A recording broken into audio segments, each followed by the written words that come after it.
Química básica. Audio 48. Ya hemos revisado dos leyes: la ley de Boyle y la ley de Charles. La ley de Boyle nos habla de la relación entre la presión y el volumen. La ley de Charles nos habla de la relación entre el volumen y la temperatura. ¿Qué relación nos hace falta? La de la presión con la temperatura. ¿A qué le llamamos presión? Esto se enfoca más que nada a gases contenidos en un recipiente. Joseph Gay-Lussac exploró la relación que hay entre esta presión de las partículas del gas moviéndose en el recipiente y la temperatura. Descubrió que existe una proporción directa entre la temperatura que se expresa en Kelvin y la presión que hay. La ley de Gay-Lussac se expresa matemáticamente en mayúsculas: presión 1, P1, sobre temperatura 1, que es igual a presión 2 sobre temperatura 2. Su uso es idéntico a la ley de Charles y la ley de Boyle. Con los ejercicios anteriores y con tus conocimientos de aritmética y álgebra, debes ser capaz de encontrar siempre el despeje de la fórmula cuando tengas los datos. Sabíamos que tiene mayor volumen el gas que tiene una temperatura más alta, porque la energía se expresa en la temperatura y la energía se traslada de un cuerpo a otro, y las partículas de gas no pierden su energía cinética, se siguen moviendo siempre. Como aumentan su volumen y hay un límite de las paredes del recipiente, la presión que ejercen sobre el recipiente es constante.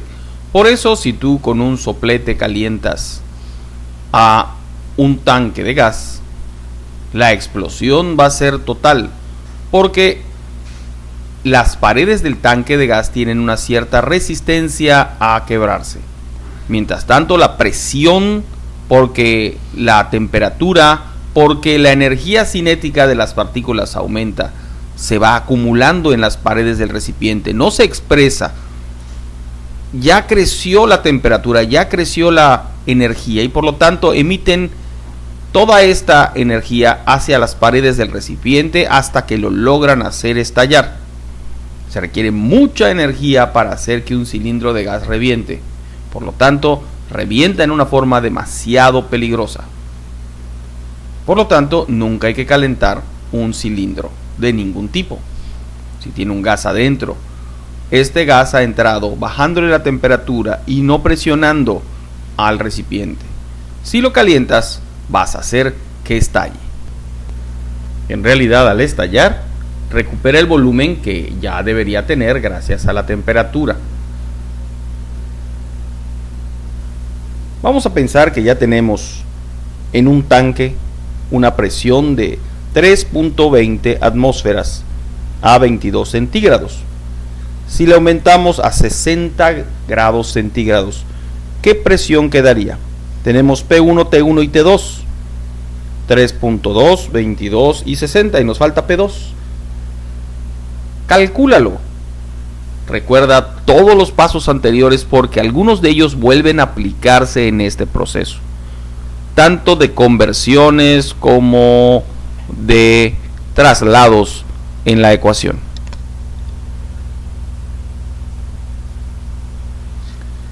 Si ya estás seguro que has obtenido los resultados, ya podemos continuar. Recuerda que hay que utilizar temperatura Kelvin.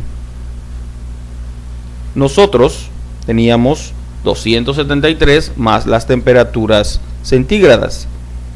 Por lo tanto, la T1 queda en 295 y la T2 en 333. ¿Cómo tenemos que quitar a la T2? Realizamos una multiplicación por T2 en ambos lados de la ecuación, de P1 sobre T1 igual a P2 sobre T2. lo que tenemos que hacer es lo que habíamos hecho antes. O podemos plantearlo de esta manera, que aunque tiene una forma distinta, las operaciones llevan al mismo resultado. P2 igual a P1 por el resultado de la división de T2 entre T1. O sea, 3.2 atmósferas van a ser multiplicadas por aquello que resulte de dividir 333 Kelvin de T2 entre 295 de T1. El resultado final es 3.61 atmósferas. Hemos avanzado ya las tres leyes fundamentales de la parte de la materia que no habíamos estudiado antes, que son los gases. Los compuestos químicos pueden estar en tres formas, o en una o en otra, o en otra. Pero nosotros tenemos que completar nuestra instrucción a nivel de conocimiento solamente teniendo estos datos que luego podemos manipular en ejercicios, en clases o con otros materiales. Hoy sabemos que las tres realidades a medir en un compuesto en forma gaseosa son temperatura, presión y volumen. Hemos estado analizando leyes que visualizan el cambio de alguna de ellas. La ley de Boyle, la de Charles y la de Gay-Lussac. Pero ¿qué pasa si cambian las tres condiciones en una muestra? Para eso, los científicos utilizan la ley combinada de los gases. Lo que se expresa matemáticamente en esta ley es lo siguiente: presión 1 por volumen 1 entre temperatura 1 es igual a sus equivalentes 2, P2, B2 y T2. Recuerda, cuando decimos que se divide significa que está en forma de quebrado. P1, B1 se ponen así en forma horizontal, se les traza una raya abajo y se pone T1 abajo, que sirve como denominador. Ya hemos comprobado por medio de los ejercicios que esta relación se mantiene. A ambos lados de la ecuación debe haber un número idéntico, que en realidad es una razón. O sea, como habíamos platicado en 1/2, 3/6 y 10/20. Punto 5 es la razón. Gran parte de el fenómeno que vamos a observar y medir va a ser dado en el examen, en el ejercicio. Los científicos que se dedican a trabajar con estos conocimientos y aquellos que estudian carreras relacionadas con estos fenómenos, aunque ellos no los manipulen, tienen la obligación de entenderlo para garantizar el éxito, pero sobre todo la seguridad de aquellos que colaboran o se exponen al manejo de gases.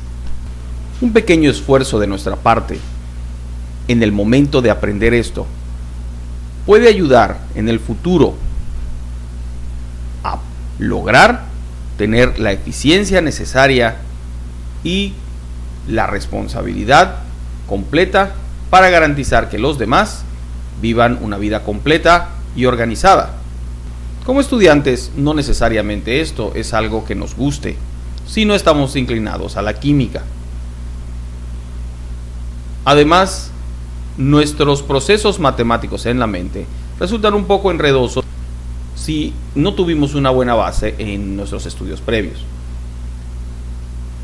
Te voy a dar los 6 valores. Lo primero que tienes que hacer es encontrar la razón o ese porcentaje de relación que debe ser igual a ambos lados de la ecuación. P1, 110 kPa. T1, 30 centígrados. B1, 2 litros. T2, 80 centígrados.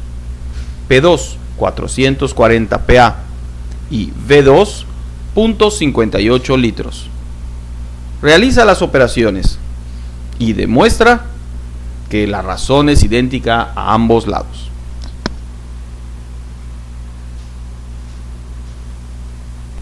Ya debes haber obtenido una relación de 0.72 a ambos lados.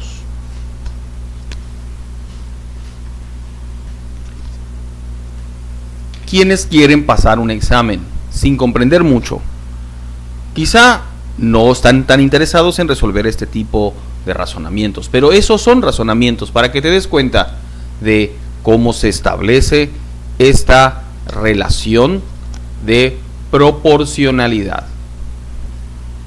Vuelve a realizar el mismo ejercicio, pero esta vez es necesario que elimines V2 para que te esfuerces en obtener el resultado. Un planteamiento de solución para obtener V2 es multiplicar la V que tenemos por las multiplicaciones de dos quebrados, los quebrados de las presiones y el de la temperatura. ¿Cómo quedaría la fórmula? V2 igual a V1, paréntesis, P1 sobre P2, se cierra paréntesis, paréntesis, T2 sobre T1. Y las temperaturas estarían expresadas en Kelvin.